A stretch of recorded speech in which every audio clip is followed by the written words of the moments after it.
Hello hello جی، رضوان صاحب بات کر رہے ہیں؟ مولوی رضوان صاحب؟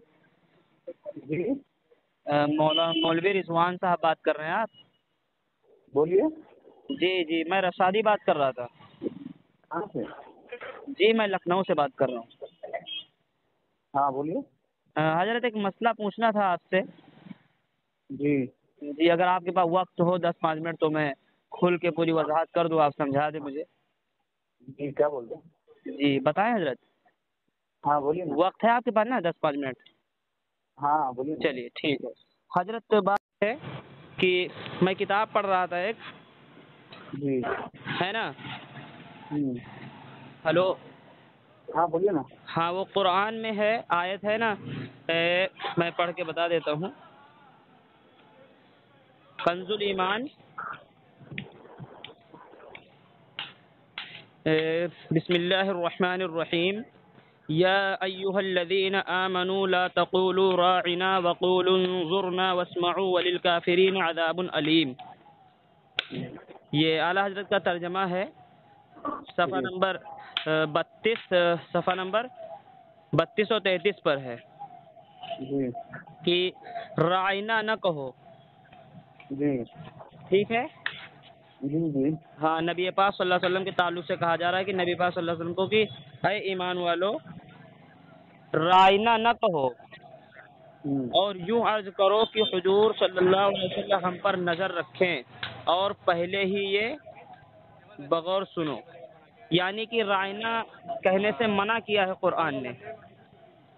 جی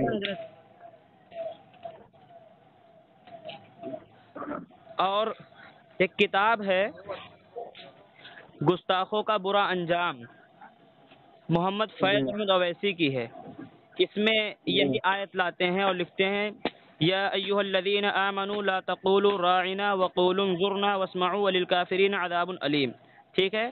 یہ پارہ جی نمبر 1 ہے سورہ بقرہ، آیت نمبر 104 ہے. اور دوسری آیت یہاں پہ نقل کی ہے فالذین آمنوا به وعزروه ونصروه واتبعوا النور الذي انزل معه اولئک هم المفلحون. پارہ نمبر 9 ہے سورہ اعراف، آیت نمبر 147 ہے. ٹھیک ہے. 157 ہے. جی اس میں لکھتے ہیں پہلی آیت میں ارشاد فرمایا گیا کہ اے مسلمانوں، رائنا کے لفظ ہیں چونکہ رائی چرواہے یا عنوت کے معنی بھی نکلتا ہے، اور گو اس کا ایک معنی صحیح بھی ہے، مگر بے وجہ موہوم بے ادب ہونے کے ایسا لفظ بے ادبی کا میرے حبیب صلی اللہ علیہ وسلم کو نہ کہو، ورنہ یاد رکھو کافروں کے لیے دردناک عذاب ہے. یہ کتاب ہے گستاخوں کا برا انجام، فیض احمد اویسی کی، صفحہ نمبر 16 پہ ہے. جی آپ حضرت کہاں سے بول رہے ہیں؟ لکھنؤ سے؟ ہاں لکھنؤ سے. حضرت فیض احمد اویسی کو علماء اہل سنت میں ان کو معتبر عالم میں شمار کیا ہے. ٹھیک ہے. جی جی. اور تو دوسری کتاب ہے حضرت میں آپ کون سے عقائد سے ہیں؟ جی جی میں پوری وضاحت کر دیتا ہوں، پھر آپ کو میں بتا دیتا ہوں پوری جی بات. جی جی دوسری بولیے نا. کتاب ہے، یہ بھی آپ ہی کی ہے، گستاخ رسول کی سزا سرطن سے جدا، صفحہ نمبر 41 پر ہے. نہیں آپ اپنی پہچان سے بتائیے نا، تو ہم جی بات جی کرتے ہیں آپ جی سے. سن پہلے لیں ہم سن پہلے لیں سن بس تو لیں 2 آپ کو. منٹ، میں 2 منٹ میں اپنی بات پوری کر رہا ہوں، پھر آپ جی وہ پوچھیں بعد گے. میں پھر اپنی پہچان تو ہو جائے بھائی. جی میں ایسے میں زبیر کسی انجام رشادی، آدمی سے بات کرے جا رہا ہوں. لکھنوی ہوں. جی جی. زبیر رشادی لکھنوی. تو آپ کہاں سے ابھی بول رہے ہیں؟ میں لکھنؤ سے بات کر رہا ہوں حضرت. تو نمبر آپ کو میرا کیسے مل گیا؟ جی حضرت نمبر گروپ میں آیا تھا، نجم الدین کون صاحب سے جو ہیں وہ انہوں نے دیا تھا، کہا تھا میں ان کون کو سے دے گروپ رہا میں؟ ہوں مسئلہ، تو انہوں نے آپ کا نمبر دیکھا، ان سے پوچھ لیجیے. میرا نمبر کیوں دے گا وہ؟ انہوں نے بتایا کہ ان سے پوچھ لیجیے، یہ ہے مناظر ہیں اور یہ مولانا ہے، آپ ان سے پوچھیں بتا دیں گے. تو میں چلیے میں مناظرہ حضرت کریں آپ گے سے تو پوچھ لیتا موبائل میں ہوں. کریں گے ہم سے؟ ہے نا حضرت؟ مناظرہ کرنا ہے تو آپ آمنے سامنے آئیے، نہیں میں نہیں آپ کو حضرت پھر مناظرہ پہچان نہیں لوں، کر رہا میں ٹٹول تو دوں میں آپ کو. میں ایک آپ سے سوال کر نہیں رہا ہوں، جو آپ بھی مجھے آپ سمجھا سوال دیں. کر رہے ہیں میں اس سوال کا جواب دوں گا بعد میں آپ جی کو. جی جی جی پہلے میں بالکل. آپ کا اچھی طرح پہچان لوں ہاں اور میں مجھے سمجھ لوں آپ کہاں سے، کون سے عقائد ہے آپ کا. میں بتا دیتا ہوں، میں زبیر رشادی لکھنوی ہوں اور اہل جی سنت والجماعت احناف دیوبند سے تعلق رکھتا ہوں حضرت. ٹھیک ہے. ایک اچھا بریلوی جو کہ بریلوی مولوی صاحب ہیں، انہوں نے آپ کا نمبر دیا اور بتایا بھائی ان سے پوچھ لو. میں نے یہی بات ان سے پوچھی تو انہوں نے کہا مجھے نہیں سمجھ آئی، آپ ان سے پوچھیں اچھا گے تو ضرور آپ کو یہ سمجھا دیں گے. میں نے کہا ٹھیک ہے حضرت. میں پھر آپ کے پاس بڑی امید کے ساتھ فون لگایا کہ حضرت آپ مجھے سمجھا دیں گے، تو میں ایک حوالہ دیا ہوں، ہے نا. اب ایک اور میں آپ آپ اگر آمنے سامنے سے بات کریں تو زیادہ نہیں بہتر ہوگا. حضرت دیکھو آپ ایک مسئلے کو پوچھنے کے لیے میں آپ کہاں تو فون سے پوچھ لیتا ہوں حضرت. آپ بتا اگر آپ سمجھا دینا تو ٹھیک ہے, نہیں سمجھانا تو کوئی بات نہیں, کوئی اعتراض نہیں ہے. اعتراض کی بات نہیں ہے بھائی. جی حضرت کم سے کم سن لینا حضرت, 2 منٹ بس, بڑی مہربانی ہوگی آپ کی حضرت.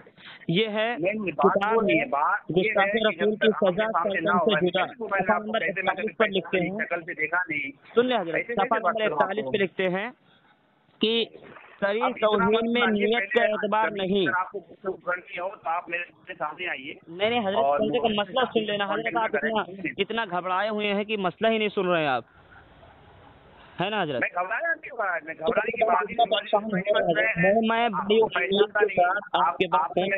پہچانوں نہیں تو کیسے میں گفتگو ہو رہا ہوں کسی انجام آدمی سے. اچھا, کسی انجان سے گفتگو نہیں کرنا چاہیے سمجھ تو ملے گی, کوئی اور بھی ہو سکتا ہے. کسی انجان آدمی سے گفتگو نہیں کرنا چاہیے, ہے نا حضرت. کسی انجان آدمی سے گفتگو نہیں کرنا چاہیے, کسی انجان آدمی سے گفتگو نہیں کرنا چاہیے. پہچاننا کیا ہے, کوئی ہم صلی اللہ علیہ وسلم کو جہاں تک اللہ علیہ وسلم افس السلام کہ سلام کو عام کرو, سلام کو عام کرو. نبی پاک صلی اللہ علیہ وسلم کی تعلیم یہ ہے کہ ان جان پہچان ہو تو نہ ہو تو تم سلام کرتے رہو, دعائیں سب کو دیتے رہو. یہ تو نبی کی تعلیم ہے, میں بات نہیں کروں گا. اس کو ہم سلام کیوں کریں بھیا؟ میں آپ سے سلام نہیں کر رہا ہوں, آپ سے میں جواب مانگ رہا ہوں. میں حضرت ایک سوال کیا ہوں, آپ سن تو لیں, کم سے کم اتنی ہمت تو کریں. وہ ہمارے نبی کو سلام نہیں پڑھتے, سلام نہیں کرتے. استغفر اللہ, نعوذ باللہ. آپ اتنا گھبرا گئے, آپ مسئلہ ہی نہیں سننا چاہ رہے ہیں. مسئلے کی بات نہیں ہے, گھبرانے کی بات نہیں ہے. سن لینا, ہمت کریں, حوصلہ دکھائیں. 2 منٹ میری بات سن لیں, آپ اس کے بعد خلیفہ کر لیں, مجھے سمجھا دیں. میں آپ کو سمجھنا نہیں, آپ سمجھ چکے ہیں, بس آپ سمجھ چکے ہیں, آپ سمجھ چکے ہیں. ڈائریکٹ ملاقات کرنے بولیے, پھر آپ کے ساتھ آپ پریشان ہو گئے, آپ سمجھ گئے نا, آپ بریلوی ہیں نا, آپ سمجھ گئے کیا حال ہونے والا ہے. آپ سمجھ گئے, آپ بات نہیں سنیں گے کیونکہ آپ پہلے کہیں میرے پاس وقت ہے, آپ بتاؤ, آپ کہیں مجھے بتاؤ, ٹھیک ہے مسئلہ سمجھاؤ. اور جیسے ہی میں عبارت پڑھنے لگا سمجھ گیا احمد رضا خان کا کیا حال ہوگا. بات رہی ہے کہ ہم آپ کو پہچانے تو آپ سے کیسے گفتگو کریں. تو نبی صلی اللہ علیہ وسلم کی تعلیم ہے, جو جس کی جان پہچان ہو اس کو بھی دعائیں دو, اس سے بھی سلام کرو. تو نبی کی تعلیم یہ ہے کہ جان پہچان ہو نہ ہو اس سے بھی بات چیت کرو, سلام کرو.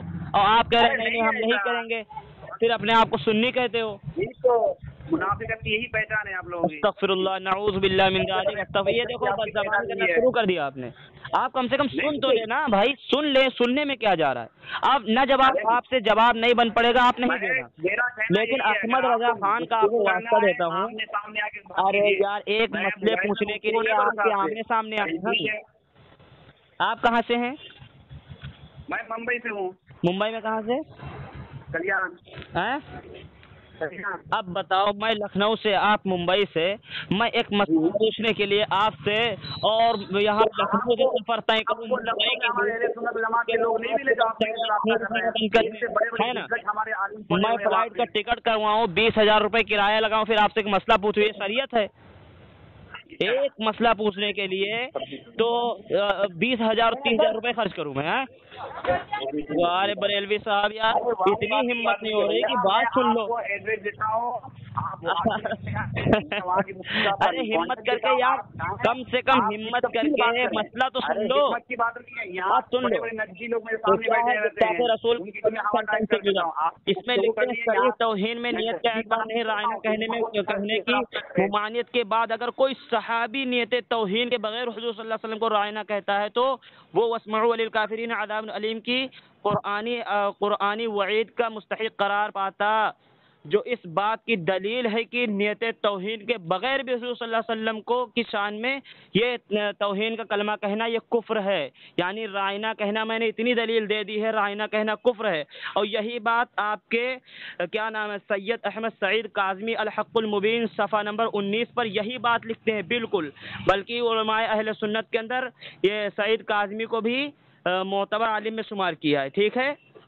اور سن لو, یہ تمہید ایمان محاسیہ ایمان کی پہچان, اس کے اندر بھی یہی بات لکھی ہے کہ نبی کو چرواہا کہنا یہ کفر ہے, ٹھیک ہے. اب سنو, اب یہ بات معلوم ہو گئی ہے کہ حوالہ میں اور دے دیتا ہوں کفریہ کلمات کے بارے میں. سوال جواب الیاس اتار کی ہے, اس کے اندر سوال کیا گیا, اگر کوئی شخص سرکار دو عالم صلی اللہ علیہ وسلم کو امت کا چرواہا کہے اس کے لیے کیا حکم ہے؟ فرمائیے توہین آموز لفظ ہے، کہنے والا توبہ و تجدید ایمان کرے، یعنی یہ بھی ایک کفر ہے، ٹھیک ہے۔ اب دیکھو معلوم ہوا کہ لفظ رائنا کہنا، آپ کے اتنے حوالے میں نے گنائے بریلوی عالم کے کہ یہ کفر ہے، ٹھیک ہے، یہاں تک کہ تجدید ایمان بھی کرے یہ کفر ہے، یعنی وہ کافر ہو گیا جو کہے رائنا، ٹھیک ہے۔ میں نے قرآن سے کنز الایمان سے احمد رضا خان کا بھی دکھایا سب کچھ، ٹھیک۔ اب دیکھیں اتنے حوالے جات کے بعد ختم نبوت احمد رضا خان کی کتاب ہے، اس کے اندر احمد رضا خان نے کیا لکھا ہے؟ اللہ کا محبوب امت کا راعی، نبی پاک صلی اللہ علیہ وسلم کو کہا ہے کیا؟ اللہ کا محبوب امت کا راعی کس پیار کی نظر سے اپنی پالی ہوئی بکریوں کو دیکھتا اور محبت بھرے دل سے انہیں حافظ حقیقی کے سپرد کر رہا ہے۔ اب نبی کو جو انہوں نے رائنا کہا، چرواہا کہا، اب اس سے احمد رضا خان کافر ہوا یا نہیں ہوا؟ یہ کتاب اور ہے اللہ جھوٹ سے پاک ہے، اسی کی ہے، ٹھیک ہے۔ اس کے اندر بھی کہا ہے راعی محمد الرسول اللہ صلی اللہ علیہ وسلم ہے، صفحہ نمبر 111 پر ہے، ختم نبوت میں صفحہ نمبر 71 پر ہے۔ اب دیکھو تمہید ایمان محاشیہ ایمان کی پہچان، اس کے اندر لکھتے ہیں جو کسی نبی کی شان میں گستاخی کے سبب کافر ہوا اس کی توبہ کسی طرح قبول نہیں۔ جو نبی کی شان میں گستاخی کے سبب کافر ہوتا ہے نا، اس کی توبہ بھی قبول نہیں ہے، اور اس کے عذاب و کفر میں جو شک کرے گا وہ بھی کافر ہے۔ اب بتاؤ احمد رضا خان کافر ہوا یا نہیں ہوا؟ بولو مولانا، مولوی صاحب، ہلو۔ جب آ گئے دیوبندی رونے لگے سب بدتی، جب آ گئے دیوبندی رونے لگے سب بدتی، جب آ گئے دیوبندی رونے لگے سب بدتی، جھکتے ہیں مزاروں پر، جھکتے ہیں مزاروں پر، یہ کیسی عقل مندی، جب آ گئے دیوبندی رونے لگے سب بدتی۔